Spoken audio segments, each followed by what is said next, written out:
Salut à tous les amis d'RFLJ, on se retrouve aujourd'hui pour une nouvelle vidéo avec encore un nouveau format, comme je vous l'avais expliqué sur la vidéo précédente où je vous invite d'ailleurs à aller faire un petit tour sur ma Citroën DS4, présentation voiture réelle. Je vous avais dit qu'on ferait plusieurs formats de vidéos.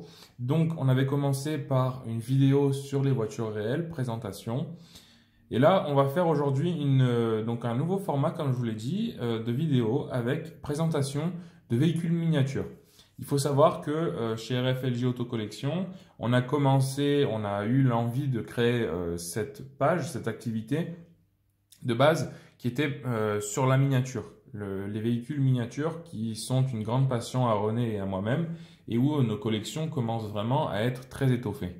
Je vais commencer dans un premier temps à vous faire des vidéos sur les véhicules 1/18e puisque c'est les véhicules qui actuellement nous intéressent le plus et qui sont les mieux finis. Alors j'ai un véhicule 1/12e, je vous le présenterai aussi pourquoi pas, mais véhicule 1/12e j'en ai qu'une, donc on va faire les 1/18 où là j'en ai une cinquantaine.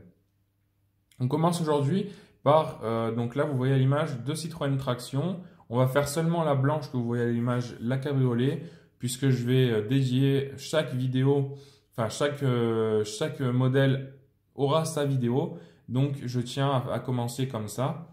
Donc on va faire aujourd'hui la Traction 11B cabriolet. Pourquoi celle-ci? Puisque, et d'ailleurs je les remercie au passage, c'est grâce à la page Facebook, Instagram et YouTube Minache et ainsi que Nos Rêves France que j'ai pu avoir cette belle voiture dans ma collection puisque Minache avait organisé au mois de décembre un concours et j'avais remporté donc ce modèle grâce à eux. Donc je les remercie au passage. Et si vous voulez aller faire un petit tour si vous ne les connaissez pas, je vous invite à aller dans la description de la vidéo où je vous laisserai quelques liens pour pouvoir accéder à leur compte. Encore un grand merci à eux. Donc, vous vous doutez bien que puisque grâce en partie à Nos Rêves, j'ai gagné ce véhicule, c'est une fabrication Nos Rêves. Nos Rêves qui est une marque française, fabricant de miniatures depuis excusez-moi, depuis des décennies. Donc ils font plusieurs échelles de véhicules. Ils font du 3 inches, ils font du donc 3 inches 1,64, ils font du 1,43, du 1,18 principalement. Après peut-être que j'oublie d'autres échelles, mais je ne pense pas. N'hésitez pas à me le dire, à me corriger en commentaire. Donc ici on a cette traction 11B cabriolet comme je vous l'ai dit, donc en Nos Rêves. Nos Rêves qui est donc, comme je vous l'ai dit, français et qui est dans le monde de l'automobile, enfin de la miniature, qui est un fabricant assez connu. Et puis ils font également aussi des véhicules dans une très bonne finition. Celle-ci, je vais vous la présenter. On va commencer la présentation. Donc, comme vous pouvez le voir, c'est un cabriolet. C'est une traction 11B de 1939. Donc, un très beau modèle avec des roues directrices. Des roues directrices qui se joignent directement au volant. Voilà. Ensuite, on a une belle calandre. Calandre trouée. Alors, ça se voit que c'est du plastique, mais c'est très beau, c'est très bien fini. Elle est très belle et le fait qu'elle soit trouée, ça améliore la finition. Vous verrez que sur la 15.6 qui est juste à côté, quand je vous la présenterai, elle est différente. C'est une marque différente également, mais là vraiment c'est très joli, avec un beau pare-choc chromé, des beaux optiques de phare bien finis. Voilà. Ensuite on a donc aucun ouvrant. Donc ça c'est nouveau sur la gamme générale de chez Nos Rêves, il n'y a plus d'ouvrant. Alors là ils ont fait quand même les roues directrices, mais il n'y a plus d'ouvrant sur les nouvelles Nos Rêves. Celle-ci est ouverte. Donc comme je vous l'ai dit, les roues directrices à mon avis c'est parce que c'est un cabriolet ouvert, donc ils ont dit ça valait peut-être la peine de faire les roues directrices. Donc un cabriolet 2, voire peut-être 3 places à mon avis, mais déjà 2 places de sûr. Cabriolet simple qui reste tout le temps ouvert. On n'a pas de toiture, on ne peut pas la refermer. Donc je trouve pas ça très très dérangeant. Après c'est sûr que c'est toujours bien quand on a des petits gadgets en plus. Mais bon après, quand elle est posée dans votre vitrine ou sur votre étagère, c'est des véhicules qui sont pas forcément, qu'on manipule pas tout le temps. donc c'est pas très grave. Après, c'est sûr que de la refermer, c'est mieux pour la poussière, mais visuellement, c'était un petit peu moins joli. Donc, un véhicule cabriolet qui reste constamment ouvert. On peut voir l'intérieur qui est très bien fini avec des poignées de porte chromées, avec ici le tour un petit peu en bois, enfin en effet bois.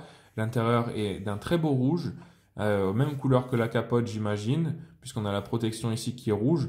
J'imagine que la capote doit être de la même couleur et le volant est également rouge.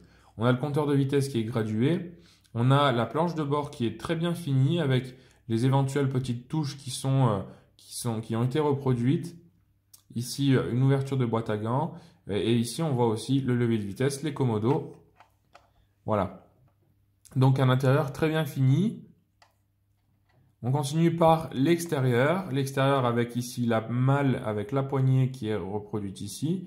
Ici, on a le carburant, l'endroit pour accéder au réservoir de carburant. C'est là ici qu'on fait le plein. Alors, petite question pour les connaisseurs de traction. Si jamais vous pouvez m'éclairer sur cette piste, je vois ici, il y a 2 supports là. Et je me demande à quoi ils servent. Donc, si vous savez, n'hésitez pas à me le dire. Parce que je serais bien curieux de savoir. Ici, on a le rangement pour la roue de secours. Donc, très très joli.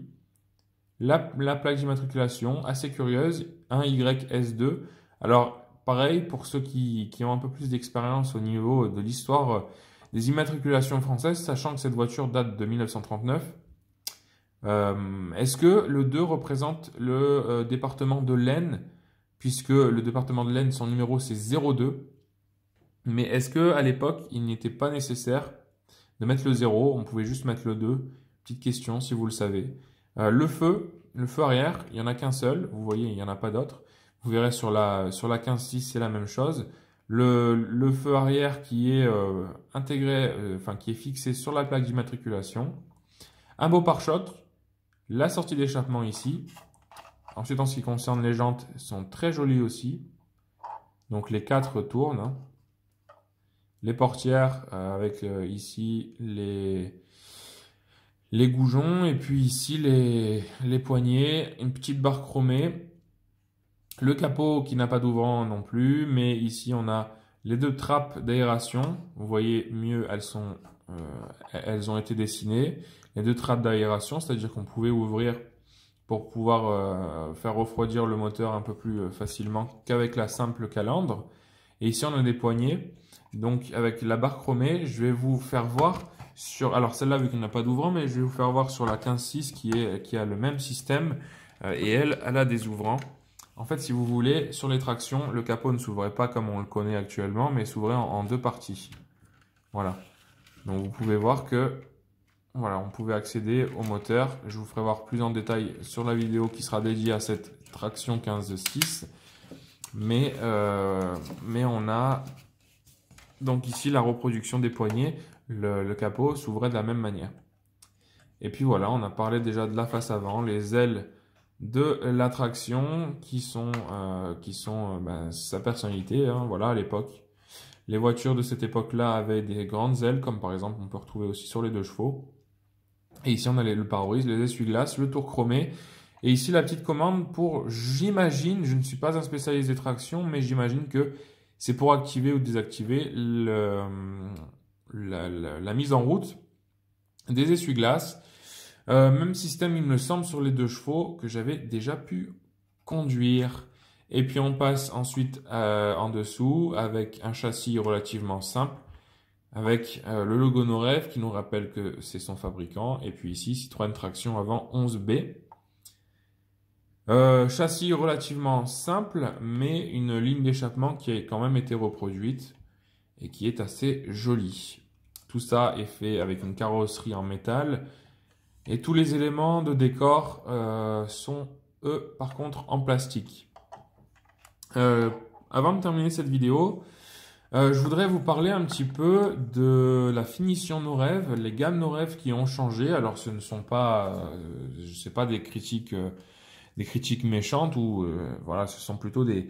Si vous estimez que ce sont des critiques, ce sont plutôt des critiques constructives ou pour moi, c'est simplement un avis. Depuis maintenant 2-3 ans, nos rêves a revu leur finition. Alors c'est à ce moment-là que j'ai commencé à m'intéresser, à reprendre mes collections que j'avais commencé étant petit vers 8-9 ans sur des échelles 1,43. Mais 1,18, je n'en possédais pas. D'ailleurs, l'attraction 15.6 que nous retrouvons ici, la noire, est ma toute première miniature au 1,18e. Et en tout cas, la toute première de ma collection, même si j'avais eu d'autres modèles 1,18 auparavant, quand j'étais petit, qui venaient de mon père, mais elles sont pas aujourd'hui dans ma collection et j'étais trop petit pour les avoir, donc elles sont assez abîmées. Mais cette traction 15.6, c'est la première de ma collection 1,18. Et donc c'est à ce moment-là, donc vers 2015, 2000, non, un peu plus tard même, vers 2016-2017. 2017 surtout. J'ai commencé à m'intéresser à la gamme de collection 1,18 et c'est à ce moment-là que, un petit peu plus tard, plutôt vers 2018, nos rêves, ils ont modifié leur gamme. Ils ont fait une version haut de gamme, comme j'ai par exemple une DS5 que je vous ferai voir plus tard, avec des ouvrants, des détails très très bien finis, qui se rapprochent d'ailleurs du fabricant Podimodel. Pour ceux qui connaissent, c'est un fabricant chinois qui est spécialiste dans la finition, la finition très poussée, les détails. Et je vous en ferai voir, j'en ai quelques modèles. Mais donc, nos rêves ont fait cette gamme assez haute pour un prix qui tourne aux alentours des 90-100 euros. Ici, on a cette gamme-là qui est de la gamme généraliste qui en général est aux alentours des 60 euros. Ils ont vraiment fait une coupure entre ces deux gammes. Alors, je ne sais pas si la gamme haute existait avant. Je pense que c'était du général très bien fini. On pouvait, par exemple, j'ai une SM 1.18 qui est dans la gamme générale 60 euros de l'époque, qui est extrêmement bien finie, avec des petites moquettes, etc. au sol. La suspension hydropneumatique Citroën qui a été reproduite, alors pas avec de l'huile hydraulique ni rien, mais avec, j'imagine, des ressorts. Je ne l'ai pas ouverte, mais je pense que c'est des ressorts. Donc c'était vraiment bien fini. Et là, si vous pouvez, je vais vous faire écouter. Voilà. Vous sentez, je vous ferai écouter sur les prochaines gammes, ce prochain modèle, sur par exemple la SM. Là, ça fait vraiment bruit de plastique. Et c'est le cas sur plusieurs modèles que j'ai acquis de nos rêves depuis ce changement. Et à chaque fois, on a ces bruits-là. J'ai une Mégane RS, Mégane 4 RS et un C4 Cactus par exemple, qui font exactement le même bruit et qui eux en plus n'ont pas les roues directionnelles. C'est-à-dire que sur des modèles quand c'est de la résine, comme chez Automobile ou GT Spirit par exemple, les roues sont fixées sur un axe donc fixe et ne peuvent pas tourner. Mais à l'époque, toutes nos rêves avaient les roues directionnelles.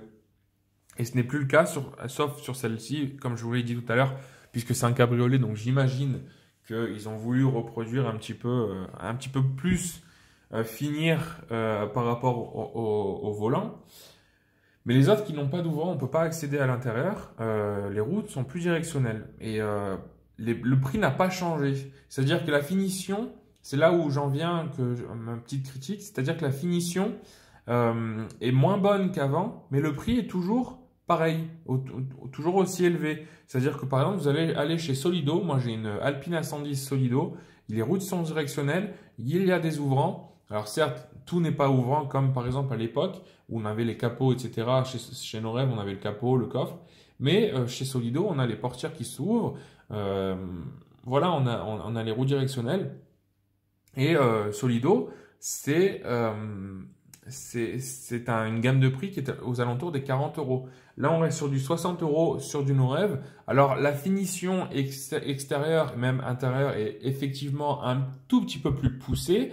Mais je trouve que ça aurait mérité une petite baisse de prix, tout comme la baisse de finition. Puisque si on veut une finition comme avant, maintenant, il faut taper dans du 90-100 euros. Donc, je trouve ça un petit peu dommage. Voilà, c'est juste un avis. Après, je vais pas m'arrêter d'acheter du no-rêve pour autant parce que c'est quand même des très très belles voitures et je vous les recommande. Si vous avez l'occasion de vous acheter une no-rêve, je vous recommande. C'est des très belles voitures, même la nouvelle gamme. Comme vous pouvez le voir, la traction, hein, vous l'avez la preuve. Hein. Cette traction est très très belle, très bien finie. Euh, Malgré cette baisse de finition. Mais bon, c'est une belle voiture quand même. Donc voilà, c'était mon petit avis sur la marque No Rêve, qui reste quand même une marque que j'apprécie particulièrement. Et voilà. Donc j'espère que ça vous plaît, ce genre de format de vidéo. Ça ressemble un petit peu, pour ceux qui connaissent, à nos amis de chez Mini PDLV, qui font à peu près le même genre de vidéo sur les miniatures. J'essaierai de vous en faire régulièrement. On va essayer d'alterner, donc, comme je vous l'ai dit, sur la miniature et sur la voiture réelle. Voilà, donc n'hésitez pas à partager si ça vous a plu, mais surtout le plus important, c'est de mettre un petit pouce bleu vers le haut et puis de vous abonner à la chaîne RFLJ si cela vous intéresse et vous plaît. Quant à moi, je vous dis à la semaine prochaine pour une nouvelle vidéo qui sera donc de nouveau sur une voiture réelle. Je vous dis juste le petit indice, ce sera une Peugeot.